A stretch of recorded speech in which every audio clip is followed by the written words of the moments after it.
Hello friends, मैं Abhishek Joshi, electrical engineering black group of companies. दोस्तों आज हम लोग बात करेंगे बुकोज रिले और ऑयल सर्ज रिले के बीच के कुछ बेसिक डिफरेंस या सिमिलरिटी के बारे में।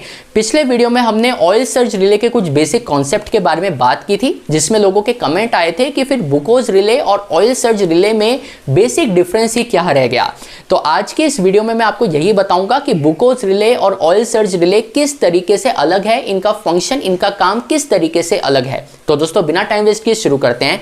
दोस्तों सबसे पहला पॉइंट तो यह आता है कि बुकोज रिले का काम है आपके मेन ट्रांसफॉर्मर को इंटरनल फॉल्ट से प्रोटेक्शन प्रोवाइड करना। यहां पर कंफ्यूजन इसलिए क्रिएट होता है कि अगर आपसे इंटरव्यू में एकदम से पूछ लिया जाए कि ऑनलाइन टैप चेंजर में अगर कोई फॉल्ट हो तो क्या बुकोज रिले ट्रिप होगा, तो इसमें आप हाँ में जवाब देंगे, क्योंकि आप ये सोचेंगे कि बुकोज रिले का काम होता है ट्रांसफॉर्मर टैंक में इंटरनल फॉल्ट से कोई प्रोटेक्शन प्रोवाइड करना, और आपका जो ऑनलाइन टैप चेंजर है ये ट्रांसफॉर्मर का ही पार्ट है।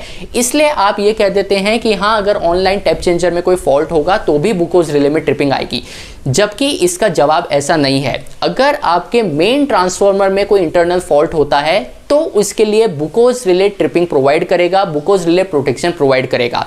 पर अगर आपके ऑनलाइन टैप चेंजर में कोई इंटरनल फॉल्ट हो तो उसके लिए हमने ऑयल सर्ज रिले लगा के रखा है। ऑयल सर्ज रिले का काम है ऑनलाइन टैप चेंजर में इंटरनल फॉल्ट से प्रोटेक्शन प्रोवाइड करना। तो ट्रांसफॉर्मर में अगर कोई इंटरनल फॉल्ट होता है तो ऑयल सर्ज रिले ऑपरेट नहीं होगा। ऑनलाइन टैप चेंजर में अगर कोई इंटरनल फॉल्ट होता है तो बुकोज रिले ऑपरेट नहीं होगा। ये बेसिक डिफरेंस और इंपॉर्टेंट डिफरेंस ध्यान में रखिएगा। दूसरा डिफरेंस दोस्तों ये है कि Buchholz relay gas actuated relay है, जबकि oil surge relay oil operated relay है। ये चीज भी ध्यान में रखिएगा। देखिए, बुकोज रिले में हमें पता है कि ट्रांसफॉर्मर ऑयल में जब डीकंपोजिशन होता है तो गैस फॉर्म होती है। यही गैस जब अपर लेवल पे ट्रेवल करती है तो जो बुकोज रिले है, बुकोज रिले इस गैस को सेंस करता है और एबनॉर्मलिटी मान के सर्किट को ट्रिप करता है। इसलिए हम लोग कहते हैं कि Buchholz relay gas actuated relay है, क्योंकि गैस को सेंस करके बुकोज रिले ये डिसाइड कर रहा है कि ट्रांसफॉर्मर में कोई इंटरनल फॉल्ट हुआ है।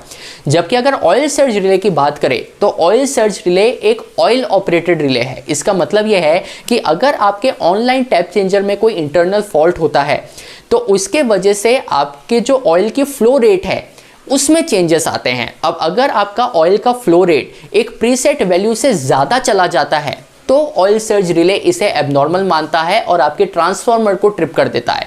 तो ये चीज़ भी ध्यान में रखिएगा कि Buchholz relay gas actuated relay है, लेकिन आपका जो OLTC में OSR हम लोग लगाए हैं, ऑयल सर्ज रिले लगाए हैं, ये ऑयल ऑपरेटेड रिले है।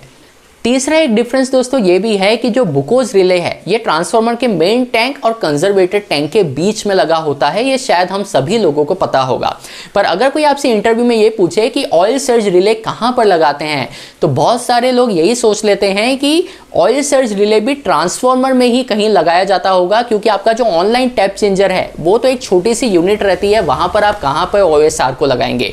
तो ये जवाब भी आपका गलत हो जाता है। बुकोज रिले जैसे मेन टैंक और कंजर्वेटर टैंक के बीच में लगाया जाता है, वैसे ही आपका जो ऑयल सर्ज रिले है ये ऑनलाइन टैप चेंजर और इसका जो ऑयल टैंक होता है, जो कंजर्वेटर टैंक होता है, उन दोनों के बीच में लगाया जाता है। तो ऑनलाइन टैप चेंजर और OLTC का ही जो कंजर्वेटर टैंक है, इसके बीच में आपको ऑयल सर्ज रिले लगाया हुआ दिख जाएगा।